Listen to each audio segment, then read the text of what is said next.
hostess, Donna Smith, aka Lady D, with some afternoon thoughts for you. It's a beautiful day today. I hope all of you guys had a wonderful time yesterday enjoying the Bay Area celebration of our Golden State Warriors in San Francisco. Um, I heard, excuse me, y'all, I had to turn off the little thing in the car.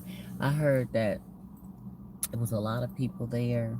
It was a beautiful day, and I'm hoping that it wasn't any issues. I did hear a little something, a couple of little things that went down, but I need to research that more.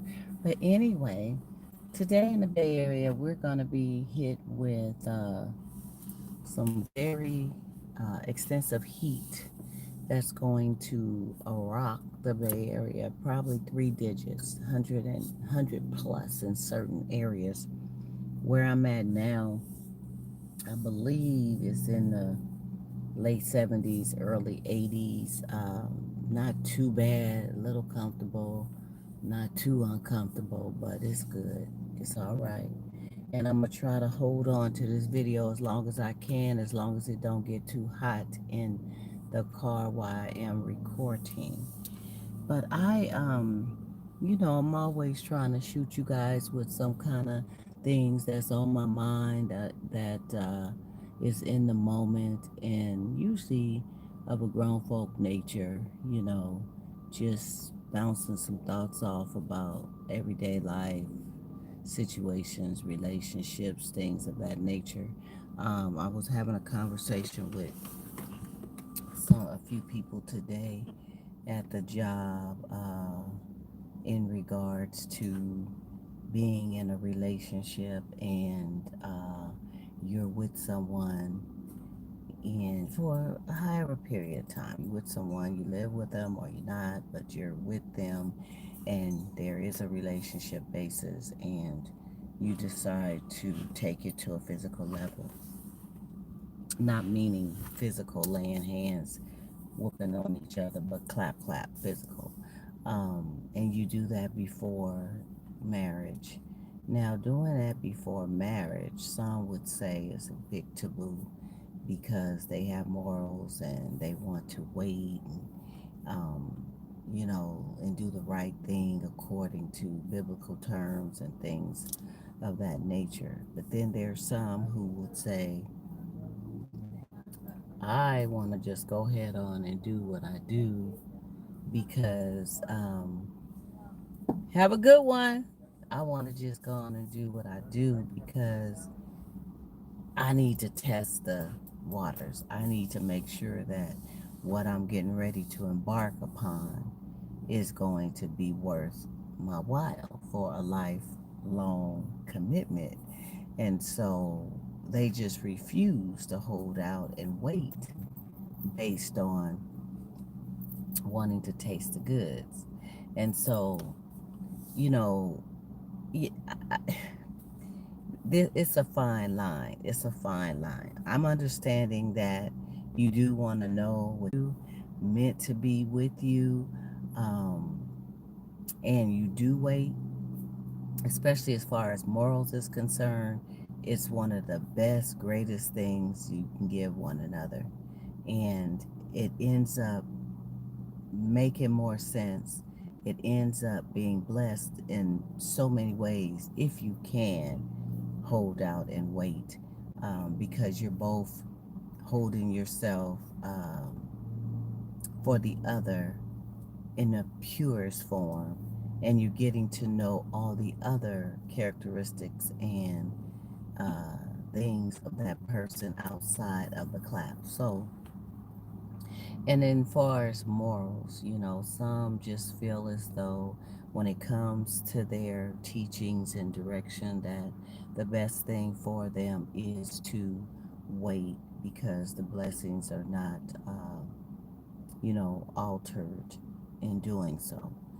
So therefore, I ask you, for those who don't wait, who go on because there's a million reasons why, are they blocking their blessings? Are they putting,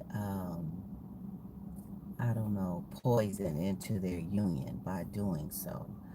Are they causing their foundation to be ruffled or drift because they went there?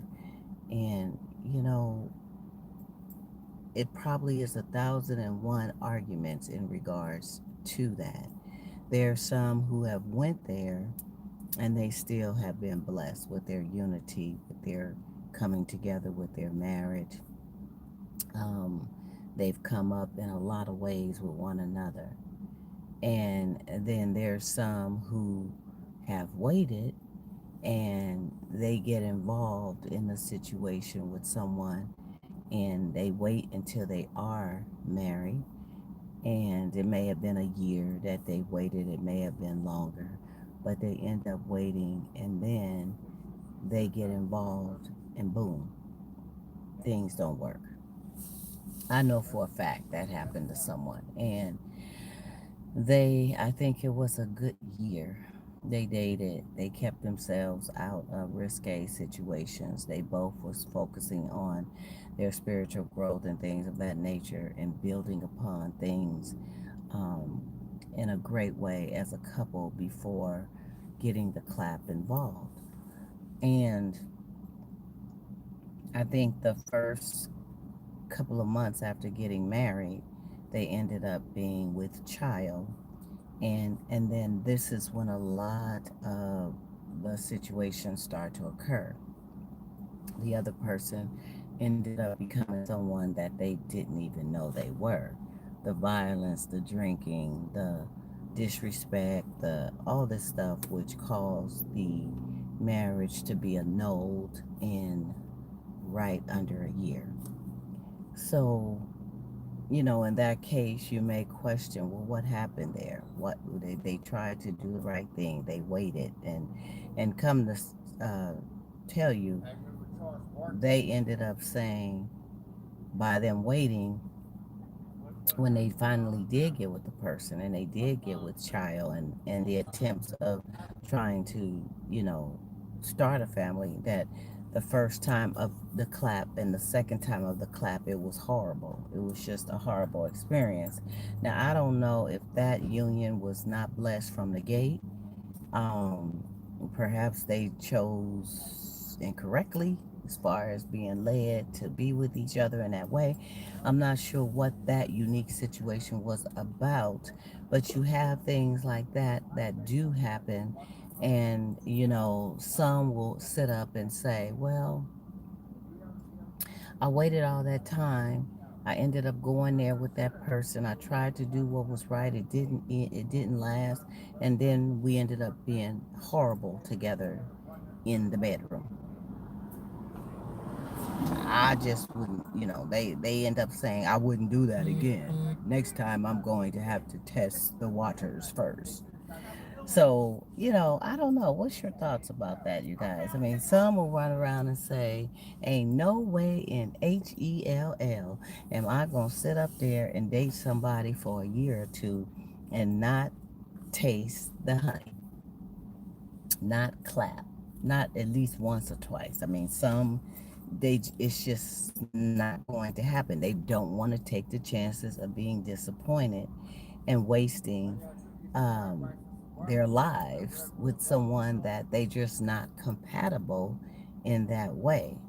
Deep, deep thoughts, because if you have waited on your mate, prayed upon it, and waited on that right one, and did it in the right way, and did not clap before that, then blessings should be sprinkled upon you, and all of that stuff is going to be enriched and it's going to happen in a way that is going to be magical anyway, especially if you both gave each other the gift of waiting.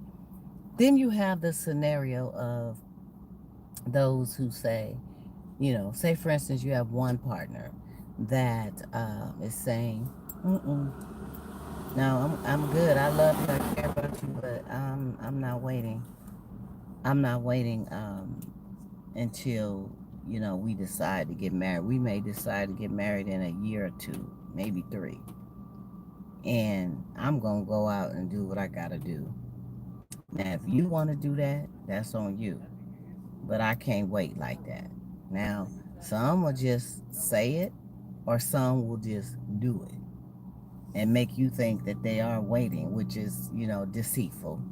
But, what about those situations where are you unequally yoked? Are they not really for you? If they're not respecting and loving you and wanting to be with you in that way, they would wait, right?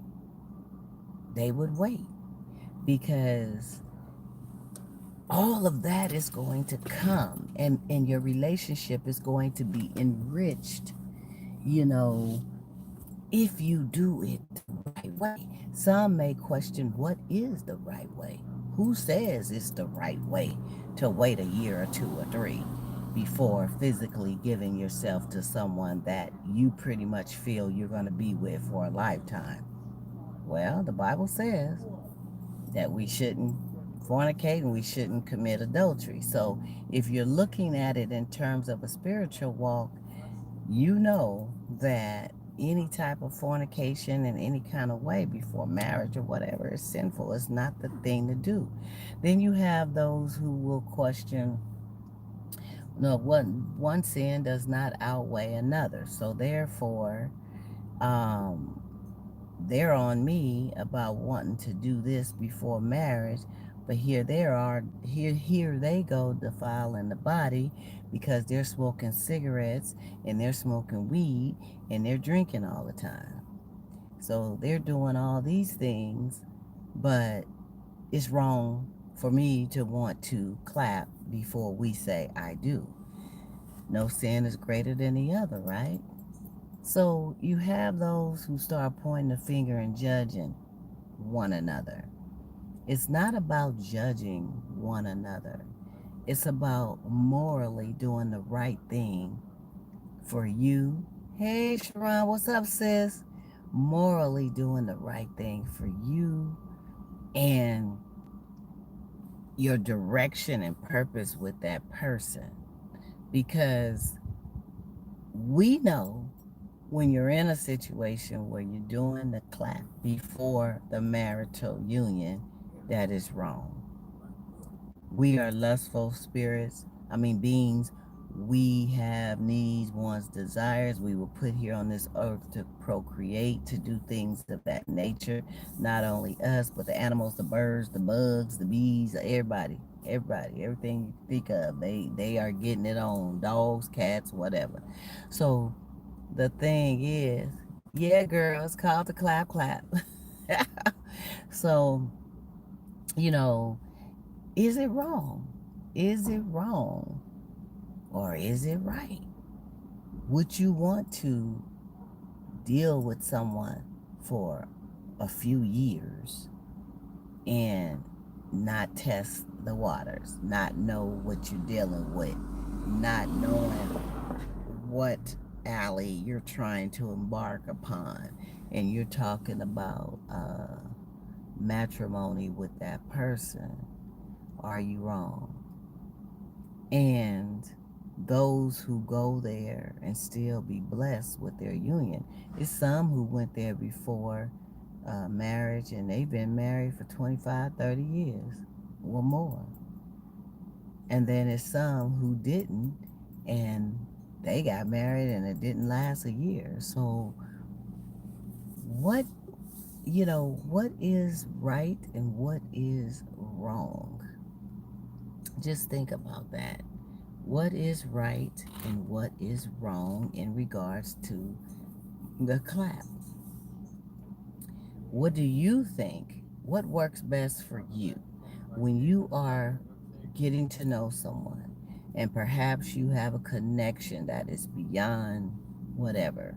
You grow to have an emotional attachment. You love one another.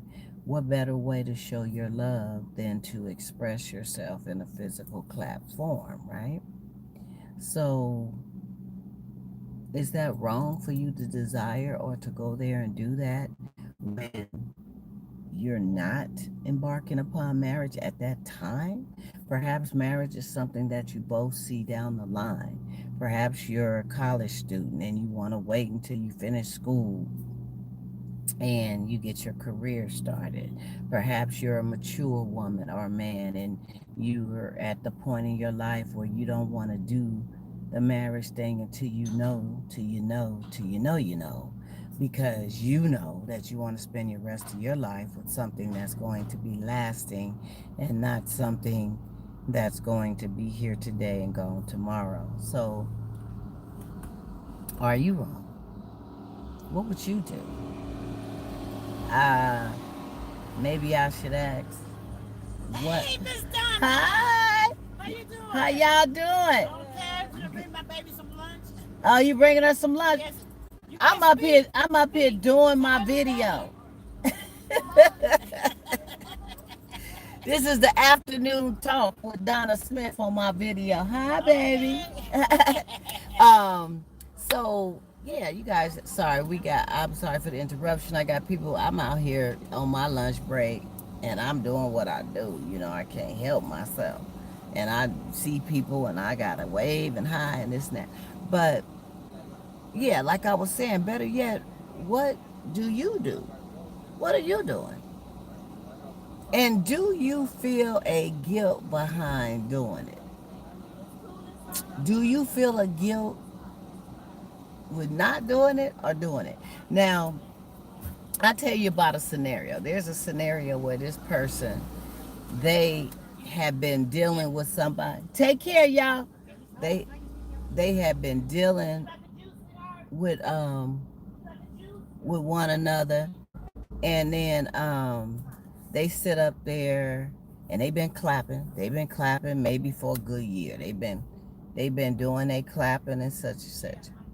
And then what happened is one of the people decide that they want to get on a straight and narrow spiritual plane, do right, be blessed, walk right, try to be as blemish free as possible, because none of us is blemish free totally. Nobody is perfect but our Father above and his son Jesus Christ. So um one of them decides that, okay, we've been doing the clap thing for a year and it's been great, it's been wonderful, man, it's one of the best, but I have decided that at this walk and journey and stage in my life that I don't want to do that anymore unless I am married.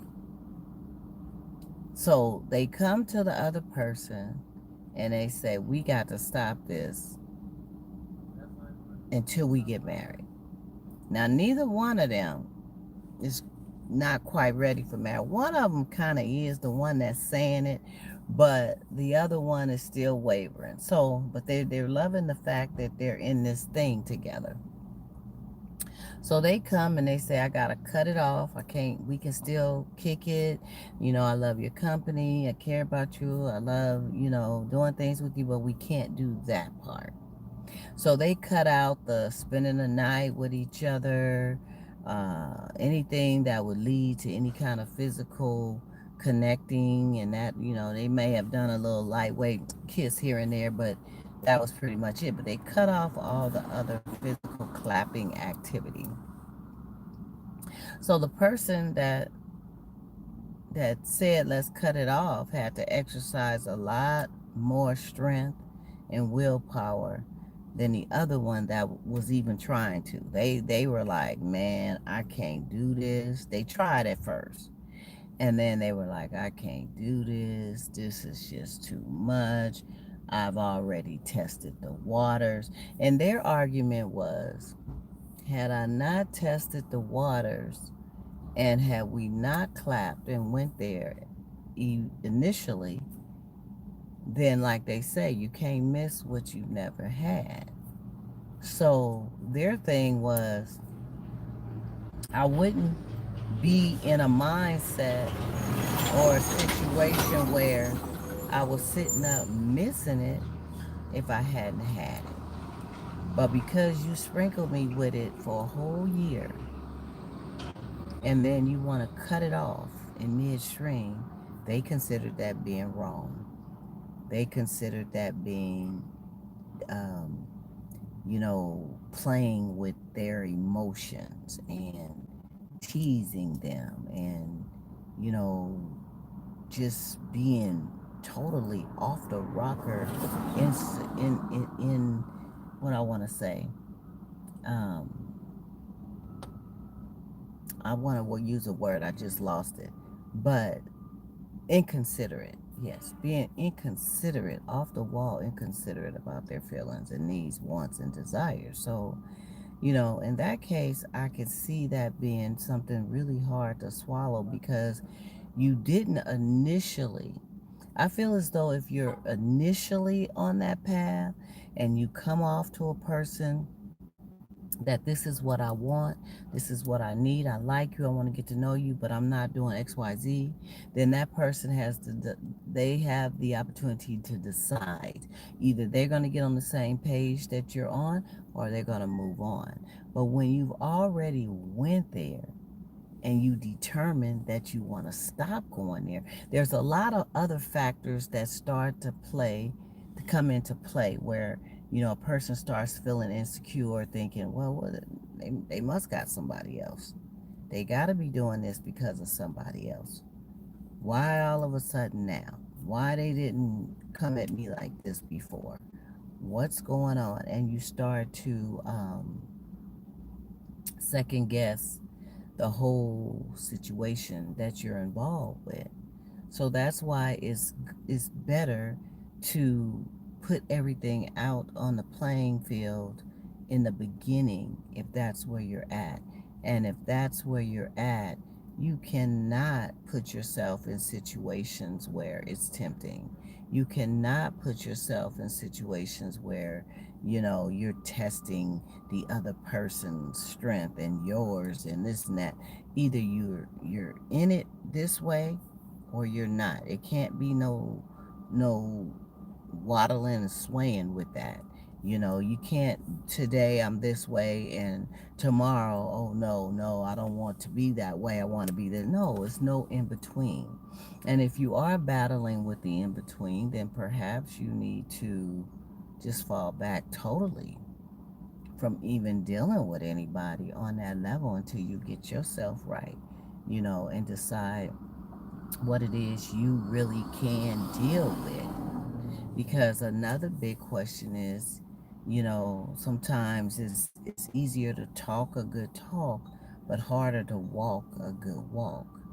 So you have to, really be in a spiritual place, mindset. You have to be strong in your faith. You have to be ready to take on, because the temptation will be greater. It will be much greater when you're trying to do right and stay disconnected on a physical.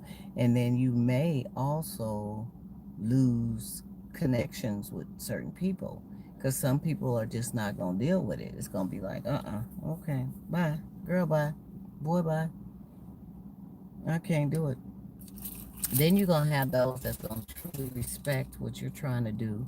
They're going to try to do it too, and then they're going to fall off. But they still like you and they still want to kick it with you, but they gonna fall off and they gonna start pressuring you, and the pressure is real. So, is it right or is it wrong to abstain? In your life, in your course, in your experiences, how has it been for you? Have you been able to hold on to abstaining? Have you been able to identify what you really want and need and communicate that to someone? Have you lost out on maybe some potential decent relationships and connections because you said no? And have you went on and got married because the Bible says it's better to marry than to burn, right?